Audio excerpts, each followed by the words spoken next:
Bienvenue dans ce deuxième épisode dans des lectures de Quand Jeff m'a dit, le récit que je viens de publier.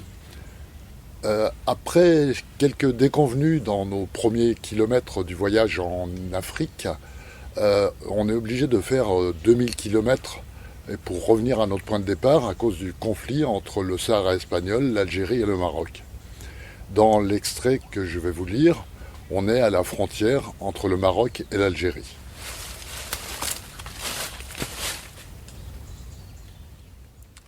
Donc nous sommes à la page 19, au milieu d'un chapitre. À Figuig, côté marocain, le passage se fait sans problème. Côté algérien, en approchant du poste de Beni Ounif, les militaires sont encore plus nombreux. Celui qui nous fait signe de nous arrêter nous dit de nous garer sur le parking derrière le bureau de la douane. 2 soldats armés se postent de chaque côté de la voiture. Un douanier nous dit de descendre et de le suivre. Dans le bureau, il nous demande notre destination. On lui répond « Le Cap, en Afrique du Sud ». Il éclate de rire.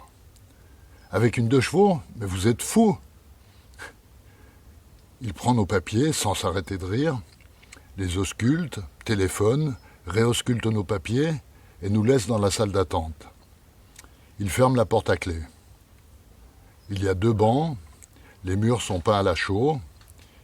Une ouverture avec 4 barreaux sert de fenêtre. L'endroit ressemble plus à une cellule qu'à une salle d'attente. Je me pose sur un banc, Jeff va à la fenêtre. Il me dit de venir voir. De là, on voit un parking, on voit le parking sur lequel est notre voiture et 2 militaires qui sont en train de la désosser. Le capot est ouvert, le filtre à air est par terre avec les tuyaux de refroidissement, les malles ouvertes et vidées. Il démonte le pot d'échappement et 2 roues de secours. 3 heures plus tard, plus personne ne s'agite autour de la voiture. Un jeune garçon arrive à la fenêtre, il parle bien le français, il nous propose de l'eau. 1 dirham le verre. C'est très cher mais on accepte. Je lui demande si, à son avis, on pourra récupérer la voiture et nos affaires et si on a une chance de passer la frontière. Il nous dit que, comme il n'y a quasiment personne qui vient jusque-là à cause des tensions avec le Maroc, les douaniers s'ennuient et quand ils tiennent des touristes, ils les gardent la journée. Ça leur passe le temps de faire semblant de chercher des armes ou de la drogue en démontant les voitures. Ce qui les amuse, c'est de voir les gens remonter leur voiture. Et puis ça leur permet de faire des rapports à la direction des douanes et d'être bien notés. Il ne faut pas qu'on soit inquiet, on pourra passer la frontière ce soir ou demain matin.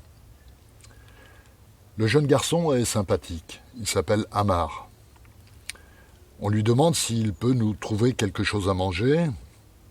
Il tape d'abord 3 cigarettes à Jeff, moi je ne fume plus depuis 1 an, et disparaît. Il revient 2 minutes plus tard avec un sachet de dattes. Je lui paye les dattes et les verres d'eau.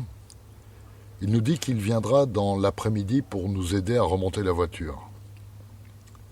Vers 3 heures, le douanier vient nous ouvrir la porte. Il est désolé pour nous, ce sont les ordres, ils doivent inspecter tous les véhicules susceptibles de transporter des armes ou de la drogue. Il nous rend nos papiers avec le tampon de la douane et nous souhaite bon courage pour la route. Quelques minutes plus tard, Amar arrive. Il travaille avec moi pour remettre en état ce qui a été démonté, pendant que Jeff récupère les affaires éparpillées sur le sol et les met en vrac dans la voiture. Tout en travaillant avec Amar, qui se débrouille très bien en mécanique, on discute. Il s'avère qu'il est le fils du chef de poste. La douane de Beni Ounif est en fait une affaire de famille. Le père est douanier, la mère tient la petite épicerie, d'où venaient les dattes, et le fils fait l'intermédiaire entre les touristes, la douane et l'épicerie. Amar nous dit que son père nous offre un thé et qu'il nous propose de dormir à la douane, car en ce moment la piste en direction de Béchar n'est pas très sûre la nuit. Il nous invite à nous installer dans la salle d'attente mais on préfère dormir dans la voiture.